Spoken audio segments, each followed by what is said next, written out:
Hello, Good beautiful morning. human. That's to everybody. Yes, you beautiful human. Thanks for joining us. It's Curt and Jen in the morning, and this is our podcast. Wow. How exciting was that? That was like, I don't even know This what that was. is our podcast. Yeah. Welcome. And thanks again to everybody that has been sharing and liking and favoriting. Sonia and Brittany, thank you for sharing the Curt and Jen in the Morning podcast with your social network. We appreciate anybody who is willing and or able to do that. Yes. Right. Like, share, subscribe, follow, all of the things, as I say. All of the things. We appreciate you so much. We want to start with Jen's dream that you had last night. And this is Well, actually it's not very even funny. last night. It was 2 nights ago. You're yesterday. right. Yeah, Okay. it was yesterday. That's right, because you went Like back during to the bed. day, because I went back to bed, and I feel like when you go back to bed, you have weirder dreams than you might normally. That is true. And I don't know why. I think they're more vivid. That seems to be the case. So I woke up thinking that my ex-husband, my daughter's dad, Macy, had gotten her hair cut. And Macy has, as you know, beautiful, like reddish long color hair, yeah. hair, very long. It's so pretty. She loves her hair. And I saw her, and Dwayne had taken her to get her hair cut, and it was like chopped up to like her jawline, Like a bob. with bangs. And I'm like, what? I mean, it was one of those reactions where I was like, what did you do? Why did your dad take you to get your hair cut without even talking to me? What have like, you what done? is going on? I don't even know. So I woke up feeling like I got to call Dwayne. I got to call Dwayne and say, you know what? We agreed that we would, like, on big things like this. And even later in the day, I was thinking, oh my God, I still need to call Dwayne. That's the funny thing about those dreams, and it's happened with Dana and me as well. If I do something in the dream that's not good, right, Yeah. she'll wake up and I get a like nudge. It's like, what did you do that for? It's like, what are you talking about? Because you wake up, you're still agitated. Maybe your heart's beating fast, Yeah. whatever the case may be. So, and it stays with you. Did you end up calling Dwayne? I hope not. No, I did not call Dwayne. He did not cut Macy's hair. He did not cut Macy's hair. But isn't that weird? Yeah. Because and you have those dreams during the day or in off hours, I guess, when you're not used to sleeping. They seem to be more vivid, and you tend to remember them. At least that's what I think. Yeah.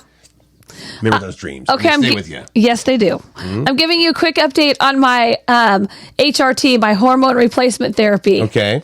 So that estrogen patch Right. that I kept talking about that I would need to put on like my butt, Right. it's gone. It's We're gone. not doing it. It kept falling off. I had to put medical tape around it. It was irritating my skin. Like I had like hives from it. So, is there another way to do the estrogen? Yeah, so now I have the estradiol gel that I have to put on my arm. Only let me just describe this, Curt. There's rules around it. It has to be on very clean, dry skin, right? Okay. I have to put it on my arm from my wrist up to my shoulder, Okay. right? Right. And then for 5 minutes, I cannot do anything. Like, I have to let it, like, soak in, I guess, right? So you just lay there or sit there? Don't get dressed. I cannot get dressed. Okay. So I have to wait for 5 minutes. And then I need to, for 1 hour, not have anybody touch that arm. No one can touch. If you touch my arm, if you touch this arm, you need to wash your hands right away. I have it on my right arm today. I've been going back and Alternating arms. forth. So don't touch you on your arm. Because you might grow boobs if you touch my arm. Too late for me. But You have and I didn't boobs. even touch your arm. But all right. All right, Noted. there's my Now, update. I had to everybody change the knows, way. Yes. Don't touch Jen on the arm. Something in a few months. I guess it was the week before we got laid off. So the very end of March, we lost our dog Dexter. Dexter, yeah. Which is he was 13 and a great dog. But I'm just wondering out loud if it's time to get another dog yet or not. And here's why. I mean, you don't even have to say. I say 100% yes. Well, not me as much as Dana. My wife has been having. She went to the dog store. It's a little mom and pop place called Patty Whack. Give a dog a bone. And she's like, and I saw the treats that we used to get for Dexie, and I just started crying in the store. So it's like I appreciate that. I appreciate that grief and whatever the case may be. I just don't know what I can do to assist with it. Is it just time? or, because I'm thinking, well, we can get another fuzzy puppy. I've always had 2 dogs for the most part in my life. Well, I think dogs like other dogs around because it gives them some playmates. There is that. The other line of thought is Bella, the beagle that we still have, is 14. Oh, probably doesn't have much time left. Well, I shouldn't say that, but with the time that she has left, it was decided, well, she should be the only dog, get all the attention, da-da-da. And if you bring a new dog in, sometimes that causes problems because there's a new baby or whatever. So that's where we're at. And I think that we're still going to hold off on another dog for now. But so it's already answered. I don't even get to weigh in on it. You get to weigh in. I mean, it means nothing. It's all the opinions mean something because I think we're not alone. And when you lose an animal, I think that some people are like, never again. This is too hard. I'm done. Well, I think that's what you say at first. It's like having a kid. I'm never doing that again. And guess what? 4 kids later, you've done it again. So we'll see. I'll keep you up to date on that and how it works. But I was just sad to think, she's like, that was with the special bones that we got for Dexy, and I just started tearing up and everything, which is normal and natural. And you guys love dogs. You're a dog-loving family. I'm a dog-loving family, not as much or as passionately as the Cruz family. Well, if you get the right dog. I'm kidding. I have a snotty sailor is snotty sailor. Sailor is awesome. So there's that. Thank you for listening. I have a question for you. All right. What is the smallest value single coin that you would stop to pick up off the street? You know what? I would probably pick up a penny. Okay. Not because I'm thinking, I'm making bank now. Well, just, hey, it's a penny. Here's the thing. I would too, but it's a generational thing. So about half of the people in America would stop and pick up a penny. Okay. Or any coin for that matter. All right. But for when it comes to a penny, it has to do with age. Like it's age driven. So almost 7 in 10 people that are 65 and older. I'm not saying we're 65, right? I'm just saying they're going to pick up the penny for sure. But younger kids, like 18 to 29, they won't bother. And so then you're like, oh my gosh, why not? Right. Because it's fine to penny pick it up. Then all day you'll have good luck. I'm bringing this up because it's National Penny Day. I had no idea. National Lucky Penny Day, that is. I think that I would just... I couldn't, what am I going to do? Like, I suppose you could say, I'll leave it for somebody else to get. But if they're not picking it up because they don't want to actually bend over, it's not worth their time or effort to get the penny, then I think that's kind of lazy. I'm putting it in my change jar. I have a change jar at home. Yeah. But what they say about the younger generation is they have more invested in the digital money, right? They don't have cash. That's a good point, too. You know what I mean? Like coins, that's not even a thing in their world, really. I mean, it is, but it's not. But as far as cash goes, the penny is probably the very, very, very obviously low end of the lowest. What you're going to go for. Yeah. Anyway, I just thought that was an interesting little statistic that it's it's based on age on who's going to pick up a lucky penny. Well, we still are. Will you pick it up if it's tails versus heads? Because that's remember that whole thing? You know what? I would, no, that has something to do with it. It doesn't with me either, but some people, that's superstition thing. If it was gross, I would not. Or if it was like sitting in a... Yeah, like mucky, yucky no grossness. Way, man. Yeah. Somebody else can have that one. There was something, though, on this thing that I read that said that, would you pick up a coin out of the urinal? If there was a coin in the urinal? Okay, 13% of guys would. Oh, God, no. No, that's just... I thought, no way, that's gross. Okay. Those anyway, weird. I was disappointed we did not talk about this yesterday. Yeah, we had a big deal going on here in Seattle. Our WNBA team, the Seattle Storm, was playing the Indiana Fever last night. And, the Indiana Fever is now on the map. They were not, and still are not, the greatest team. In fact, last season, they were they had the third worst record. However, that's changing. The first draft pick, they went and got rookie phenomenon Caitlin Clark from the Iowa Hawkeyes. And perhaps you've heard of Caitlin because she is, did she break every record ever invented? Even a hot dog eating contest? I'm not sure, but she was just lighting up everything. She was on fire. And as a college athlete. So she gets drafted by the At your alma mater, by the way. This is why this is a big deal, especially to you. Yes. But the bigger deal is what she has done for the sport and bringing attention to women's sports in general, which is fantastic. Yeah. It needs that. But in fact, last night, was a sellout at Climate Pledge Arena because the Fever were here playing our Storm, as we said, and they haven't had a sellout crowd at Climate Pledge for a WNBA game since 2022. And I don't know what the deal was with that game, but this was a big enough deal that, first of all, the hype, the Caitlin Clark hype. Kids were having jerseys signed. Right. And she's great about doing that, the autographs and stuff. But as soon as it was announced he was drafted by the Indiana Fever, within 2 hours, most sizes of her jersey were sold out. Really? Yeah. The Fanatics, they make the jerseys. Yeah, no, I know what you're talking about. So it was within an hour of her being drafted, the Indiana Fever, and she's number 22, was sold out. Was she 22 in college as well? Yeah, she was able to keep that number. So she kept her number. Yeah, I love those kind of stories. Now, the Fever, we did win. The Storm won, but it was close. Very close. 85-83. And at the beginning of the game, I was watching early on, and it's like the Storm were up by 7, 8, 10 points. And okay, this is going to be a blowout, but they made it close. And it was a big enough deal that a lot of Seattle luminaries from the sporting world, Tyler Lockett was there, Seahawk Tyler Lockett was there. Remember Detlef Shrimp? Yes, of course I do. The Seattle Supersonics. Isaiah Thomas was there, also from the Sonics. Yep. So there you go. It's a great thing, I think, for women's sports in general, and certainly for the Indiana Fever. But they are, by the way, 0-5. So you can't just throw one person in there and have your team. Oh, I was thinking that this game was the opening game, and that's part of the sellout. The sellout is Caitlin Clark. Yeah, she's doing all this stuff. Okay, that's really cool. Yeah. I love that. Okay, so we broadcast live.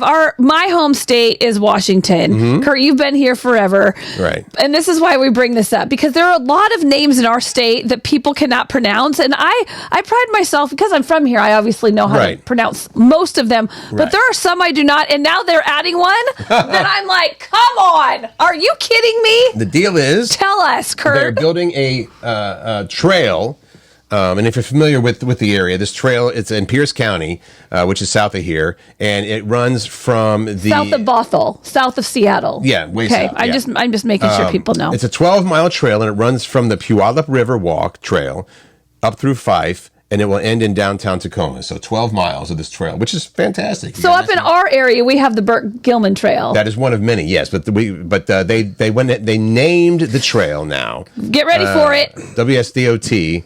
Why do people still say WADOT, by the way? I don't know. The Washington State Department of Transportation has named this new trail spuyaləpabš.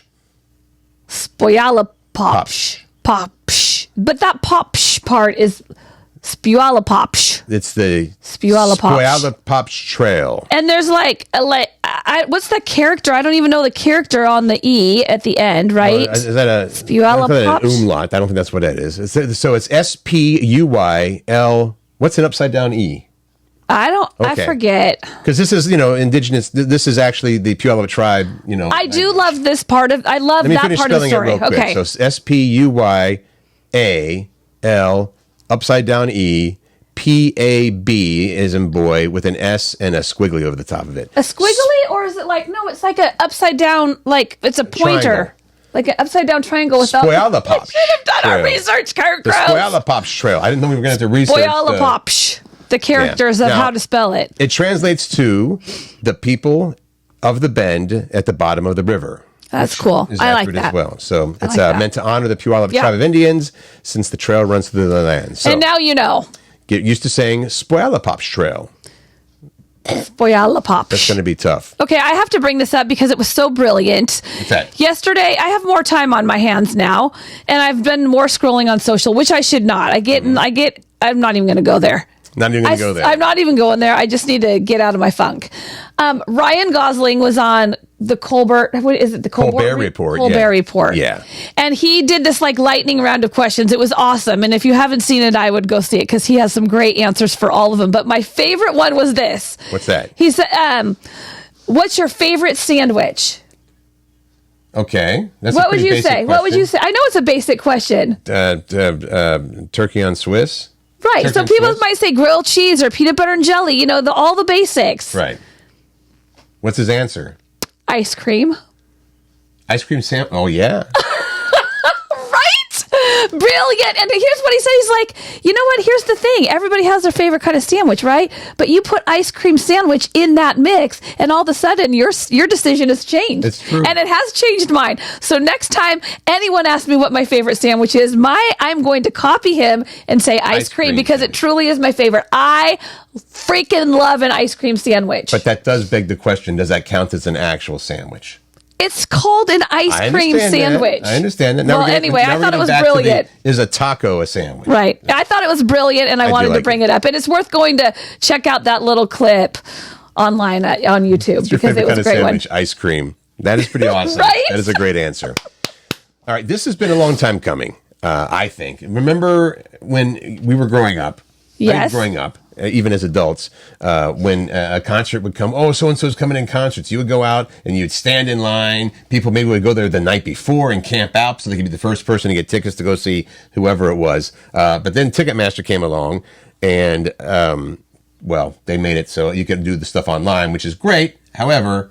Wasn't that so it wasn't Ticketmaster that still ran when I stood in line, I feel like that was still Ticketmaster. Actually, you know what? It was probably Ticketmaster before then. But when they went to the online... it was online buying, purchasing. Right? Yes. The deal is this: Live Nation and Ticketmaster together. Back up the bus. Live Nation, for those who don't know, is a huge concert promoting company. Like they're the ones that book shows, right? According to several media reports, the U.S. Justice Department is going to file an antitrust lawsuit today to break up Live Nation and Ticketmaster. Because it seems very interesting to me like that's a big monopoly. I mean, like both of those serve their own purposes, but I am all about like that. Okay. The DOJ says Live Nation has used unfair means to squash competition in the live event ticketing industry. And if you've ever been to a live event, you're familiar with this. Yeah. Remember, and for a local artist, you may have heard of Pearl Jam. Yes. Got into that big battle with Ticketmaster all those years ago, saying, hey, this is not fair. So when Live Nation merged with Ticketmaster, this is in 2010, they promised, hey, we're not going to punish concert venues that use competing ticket platforms. Well, guess what? They have been. It seems like they may have not been entirely truthful at that moment. Ticketmaster owns between 70 and 80% of the market for primary ticket sales in the U.S. So this antitrust thing, I say great. Squash it. Mix it up. Squish it and squash it both. We'll see how that turns out. Are we... okay. Yes. Great. All right. Yes. Okay. I feel like we're very newsy. That was a very newsy story for us, but it was important. Well, how about this one? This is not very newsy. Okay. There's a new Icee flavor. I heard about this Froot Loops. Yes. What? So and it's Icee, not Slurpee. So that is, you're not going to find it at 7-Eleven. You got to go to. Yeah, I think I was asking you this. I think maybe Slurpee is unique to 7-Eleven. They are, but they're basically the same thing. It is. So where do I get an Icee? Tell me. Other convenience stores that aren't 7-Eleven. Like AM PM? Yes, and they have it at the Amazon Go store near here. Okay, so now we can get a Froot Loop Icee. Flavored Icee. Now, a little while back, Kellogg's collaborated with Icee on another thing, and they made a cereal, a frozen slushy cereal. What? Flavor. Yeah. I've okay. never seen it, but apparently out there is an Icee brand of cereal. So now, Gross. I guess, returning the favor, we're getting the Froot Loops flavored Icee, and this will be coming to retailers nationwide and also Target. I didn't know Target had Icee machines. I guess they do. They got their little food area there in Target. And they have Icees there? I suppose. If we trust this story. I feel like Target always has Starbucks here. They do. Have well, food places. I think some of them have like McDonald's and stuff like that. And you know what? I'm going to Florida next week. I'll check out a Target. Okay, do it. See what they have. Do it. I feel like I need to brush my teeth just by reading this story because there's so much sugar in that cereal or in the Froot Loops flavored. Well, if it Icee. Sounds delicious to you, hey, what's wrong with you? No, I'm kidding. No, Icee. This is from the rep from Kellogg's. Icee and Froot Loops are beloved brands that instantly transport you to childhood and make everyday moments special as nostalgic. No, that's beautiful. All right. That's beautiful? So they wrote something kind of pretty and okay, I'm in. No, I'm not in. I'm just saying that's nice. That is nice. That's if you want nice. your Froot Loop flavored slushy. Okay. Not slushy. Sorry, Icee. Icee. It's different. All right. I like this, but I also think that do we need one more reason that we can be on our phone at all times? This is actually a reason. This is funny because it is a reason to help people that are on their phone in the car. Not driving, but if you're riding in the car. So if you get motion sickness, I do. I cannot read in the car. But some people, it's reading, using your phone. Even just riding in the car, some people get motion sickness. I just go to sleep in the car. Okay. But this is an app that you can put on your phone that has like black dots around the edges that helps you so that you won't get motion sickness when you read. It's like motion censored in the car so that I don't know. What does it do? Like, it's vehicle motion cues is what it is. Yeah, it's called vehicle motion cues, and it just looks like animated black dots around the edges of your iPhone or your iPad screen. Yep. But the dots move to represent the movement of the vehicle, and supposedly this should help some people because, as I say, motion sickness is commonly caused by a sensory conflict between what a person sees and what they feel. Yep.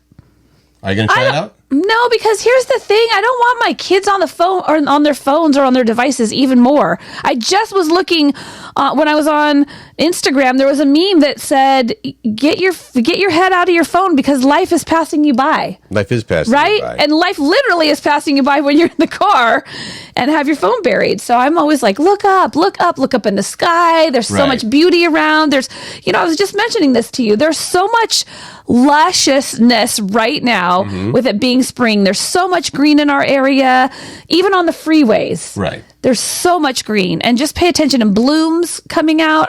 It's beautiful outside. Pay attention. All about the mindful awarenessness? Yes. Is that what this all is? Fantastic. Yeah. I need to be better about that. Yes. The question we posed yesterday. This was, and I wasn't exactly 100% sure how to phrase it. Right. But basically what happened was I went and ran some errands yesterday, and one of those was I went to Best Buy and I picked up something that my wife knew that I was going to pick up. Dana knew about it. Right. However, when I called her, I said, "Yeah, I'm on my way home from Best Buy." She's like, "Well, why did you go to, you went?" Sort of like, I was like, yeah. Were you guys supposed to go together? Was that a thing you talked about? Like, we're going to go together? That's the thing. That's you don't remember. I wasn't really in trouble. She was like, hey, where? Okay. But I threw that out there is that a thing where, is it FOMO on her part? I don't know how she thinks she was missing out on something at Best Buy. But then that led to the question, what if you go to your favorite restaurant with somebody else? Like you and Pat have a favorite restaurant. Dana and I have a favorite restaurant. So if I were to go there... That you kind of call your restaurant, that's our restaurant. It's our restaurant, So so if I went there with my buddy, Chris calls him, let's go to happy hour. We're going to go to Azul or whatever. Okay. Is that a bad thing too? Like, are you cheating on your wife if you do that? Yeah, by going to our special place. What do you think? Oh, I think it depends on the circumstance, because on one hand, it's like you're sharing the joy of your favorite restaurant with other people. But I think that if it's your restaurant, I would want to be part of that, sharing our favorite restaurant together. Well, let me point this out about you, and you know this. You want to be a part of everything that anybody does ever, anywhere. Not. If I come back and say, we went and did this, why didn't you call me? Well, maybe sometimes. So... I appreciate that and if you want to chime in on it. What did Dana say? Did you ask her about it? Did you come back and follow up and say, hey, I felt like maybe there was some disappointment? Did I? Right. And I should find out, because it was sort of, there was no argument that came from it, which is why I had a difficult time figuring out how to phrase this, because it didn't cause spat or anything like that. But I when she's like, oh, you went without me. I was like, yeah. I didn't think it was that big of a deal. The restaurant thing, I think, is a bigger deal. For sure. Right. I would say, but You're very protective of your restaurant. If you were sensing some disappointment in Dana's voice, I think it's worth a follow-up conversation just to let her know that you recognize that this might be a thing and work through it. Yeah, there's nothing to work through. That's the thing. But I am going to ask and find out. But I sort of wanted to ask other people, because I'm basically what I want to know, is this the thing or not? And you just said, well, with the restaurant, it is kind of a thing that other people would say, yeah. It might be a thing. It might be. I think it depends on the person, your communication style. I mean, I am a big fan of the Gottmans, who do all the research about relationships at the University of Washington. Okay. And they say that one of the ways that you can connect with your partner every day is sharing about your day. Talk about what your plans are, and then come back around at the end of the day and talk about what you did during the day. So... I don't know. Communication is the key. Yeah.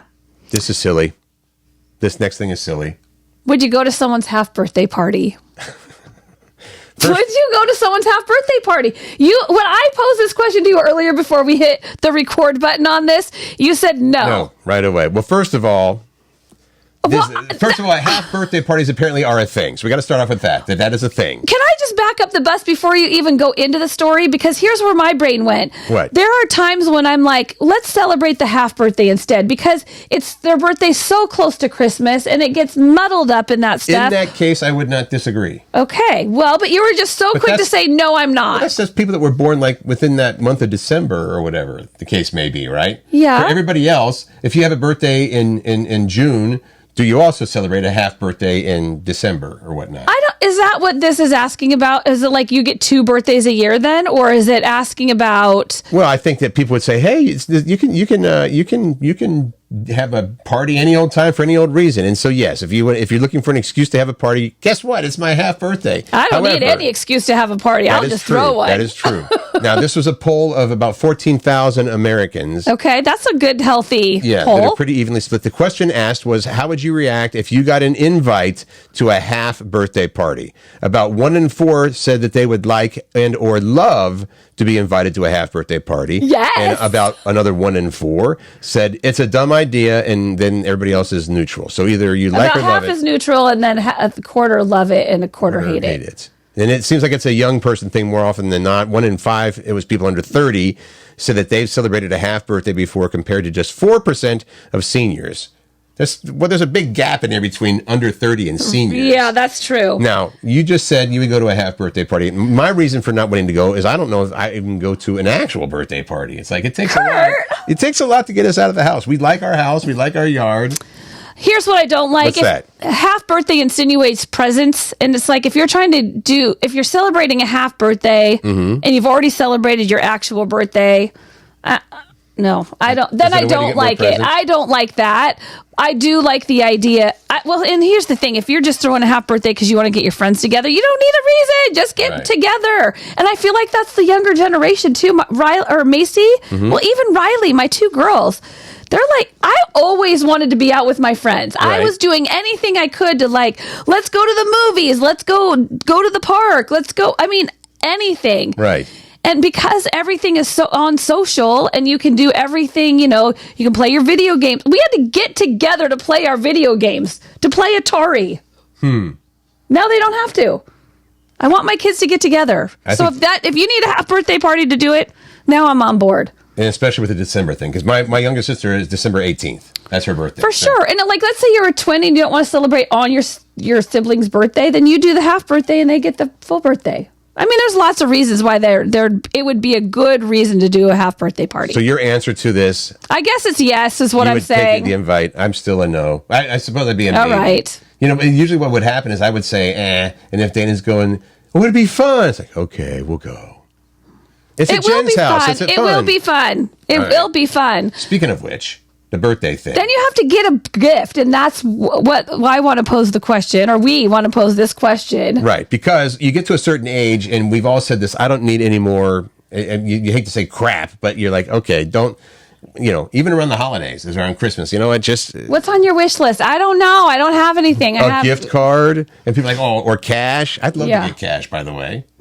It's not so thoughtless. Nobody gives cash. So the question is, we've all had disappointing gifts that we've received. Yes. And I want to point back to the first Wayne's World movie where World party time, excellent. His girlfriend gives him a gun rack, and he says, "What am I going to do with a gun rack? I don't even own a gun." I don't even remember that. Well, he gets a gun rack. Okay. That's a perfect example. The question is this: a gift that you received that was so bad, so off the mark for you that you really couldn't contain your disappointment, or it's very hard to go, "Oh, thank you." I had something. Okay.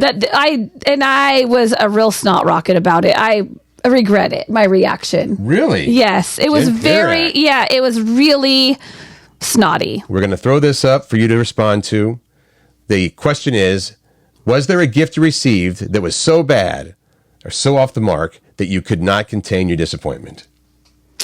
I have my story, and I'll tell it tomorrow, and we hope you'll be here. Yes, and we'll let you chime in as well. We want you to chime in. We need you to chime in, please. We love your stories. Love them. Actually, yes, and it makes our job easier as well. Yeah. So we're being lazy here. So let us know what you think. The gift you received that was so bad, you could not contain your disappointment. All right. Have an awesome day. Thank you so much for listening. Make good choices, find joy, and spread kindness.